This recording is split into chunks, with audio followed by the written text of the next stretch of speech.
Salut, ce vidéo est dirigé aux élèves de la première année secondaire, les sections A et B, concernant le chapitre 4 en biologie, communication nerveuse.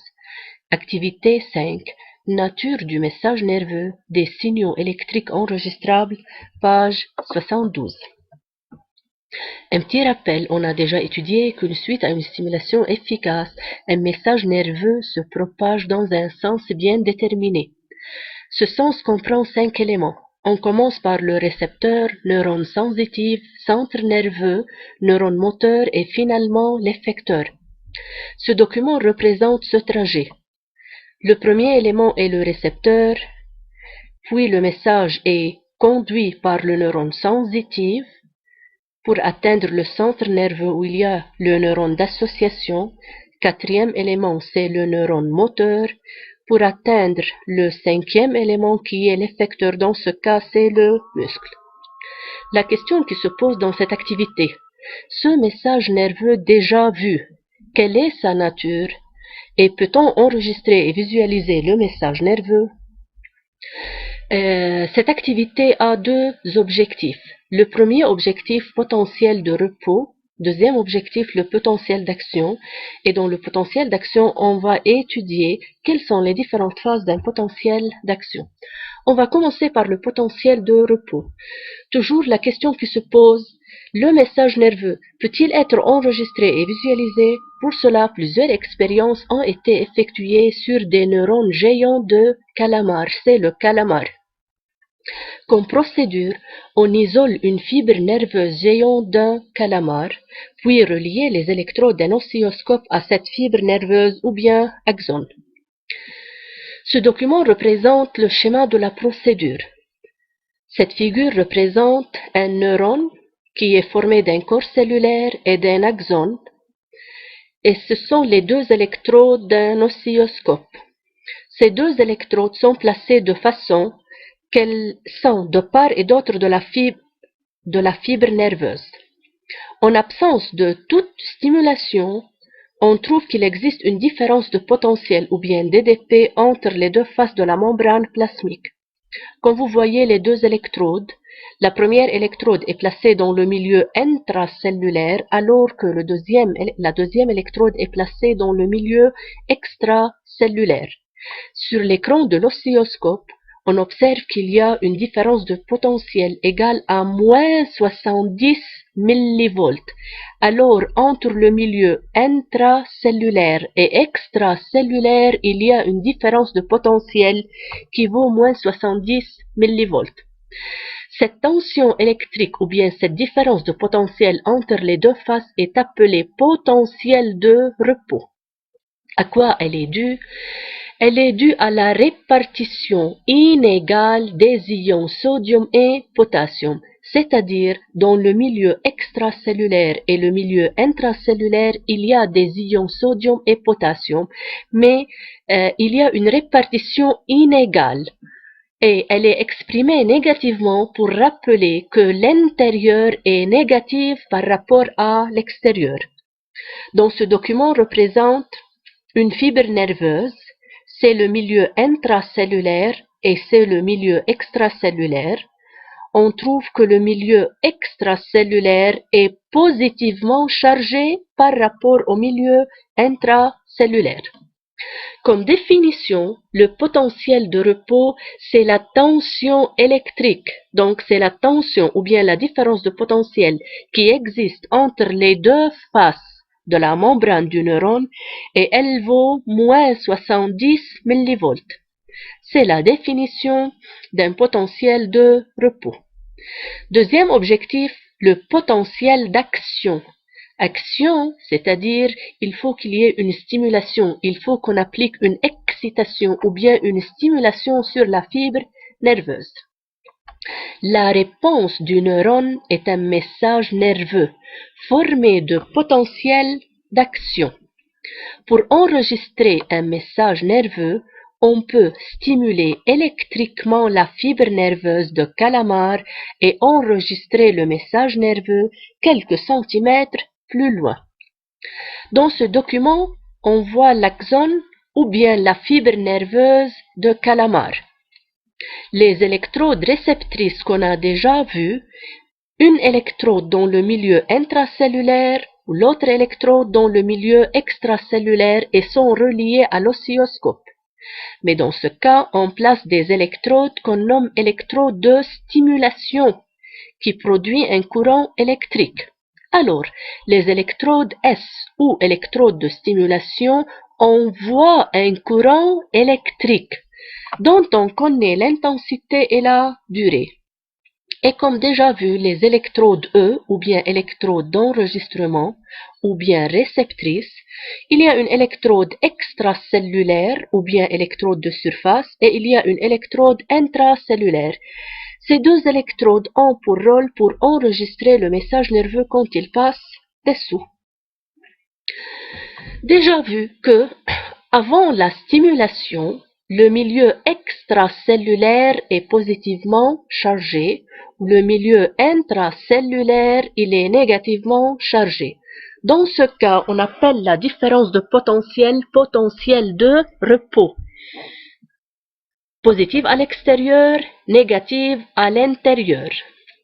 Que s'est-il passé quand on fait stimuler cet axone? Suite à une stimulation efficace, on remarque qu'il y a un changement brusque de charge électrique. Comme vous voyez, la charge qui a été positive devient négative et la charge qui était négative à l'intérieur devient positive. Ce changement brusque de charge électrique fut nommé à la suite un potentiel d'action. Sur l'écran d'un oscilloscope, qu'est-ce qu'on va observer?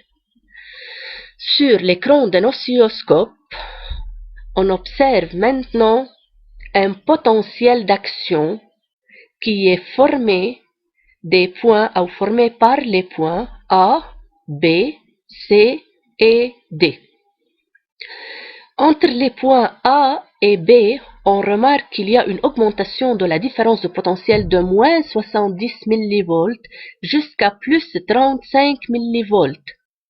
Cette augmentation de différence de potentiel est due au changement brusque des charges. Pour cela, on a dit dépolarisation. Entre les points B et C, il y aura une repolarisation, c'est-à-dire il y a retour aux charges initiales. Entre C et D, cette phase fut nommée hyperpolarisation. Comme vous voyez, suite à une stimulation efficace au temps zéro, il y aura un changement dans la différence de potentiel qui augmente de moins 70 mV jusqu'aux 35 mV, puis diminue et retourne à la normale. Comme durée, elle dure de 0 à 1 milliseconde, c'est-à-dire la durée d'un potentiel d'action est 1 milliseconde.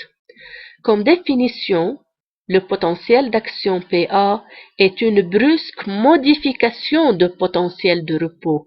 Il y a un brusque changement de potentiel de repos de membrane. Ce potentiel d'action vaut au moyen plus 35 mV. Et toujours le potentiel d'action, c'est un phénomène électrique. Alors, on a déjà posé une question. Quelle est la nature du message nerveux? Le message nerveux ou bien le potentiel d'action, c'est un phénomène électrique qui naît suite à une stimulation électrique efficace de la cellule. Troisième partie, quelles sont les phases d'un potentiel d'action et qu'on a déjà vu dans le document précédent. Premièrement, ce document, on voit qu'il y a un potentiel de repos moins 70 mV. Alors, moins 70 mV, c'est un potentiel de repos. Quand le potentiel augmente de moins 70 jusqu'à plus 35, puis diminue à moins 70 et à moins 80 et retourne à la normale, c'est un potentiel d'action. Le potentiel d'action, comme vous voyez, elle est formé de 3 phases qui sont dépolarisation, c'est-à-dire un changement brusque de de la polarité de la membrane, puis repolarisation et finalement hyperpolarisation. Alors, quelles sont les phases d'un potentiel d'action? Ce document représente potentiel de repos et potentiel d'action. Ces deux traits horizontaux colorés en rouge représentent un potentiel de repos. Où est le potentiel d'action? C'est cette partie qui comporte la dépolarisation, la repolarisation et l'hyperpolarisation. Alors, le potentiel d'action est formé de trois phases. Quelles sont ces trois phases? Dépolarisation, repolarisation et hyperpolarisation. Comme durée, le potentiel d'action dure 1 milliseconde. Il faut noter que le potentiel d'action peut être représenté par un trait vertical, c'est-à-dire au lieu de tracer cette figure ou bien cette courbe, le potentiel d'action parfois est représenté tout simplement par un trait vertical et cela est dû à la vitesse du balayage utilisée sur l'oscilloscope. Dans cette figure, on trouve un seul trait vertical, c'est-à-dire il y a un seul potentiel d'action. Par contre, ce document ou bien cette figure comporte 4 traits verticaux, c'est-à-dire il y a 4 potentiels d'action. Comme remarque, on a déjà dit que le potentiel d'action est un phénomène électrique qui naît suite à une stimulation électrique efficace, c'est-à-dire la stimulation électrique doit être efficace. Pour cela, on appelle une intensité seuil la première intensité qui excite la fibre nerveuse et produit un potentiel d'action. Si la stimulation électrique n'est pas efficace, alors l'oscilloscope ne montre pas et n'enregistre pas aucun potentiel d'action. Alors l'intensité seuil, c'est la première intensité qui excite la fibre nerveuse et produit un potentiel d'action. Retournons aux questions de l'activité. Quelle est la nature de ce message nerveux? Alors, à partir de cette activité, on trouve que le message nerveux est un message électrique, ou bien est un signal électrique, ou bien c'est un potentiel d'action. Peut-on enregistrer et visualiser le message nerveux? Oui, on peut visualiser et enregistrer le message nerveux par un oscilloscope. Comme résumé, et cette fiche doit être copiée sur votre cahier et bien étudiée. Le potentiel de repos PR est un potentiel et la tension électrique qui existe entre les deux faces de la membrane du neurone et sa valeur est moins 70 mV. Parfois, elle est représentée par un trait horizontal. Le potentiel d'action PA est une brusque modification de potentiel de repos. Donc, c'est une brusque modification de potentiel de repos. Sa valeur au moyen est de plus 35 mV. Elle dure 1 milliseconde.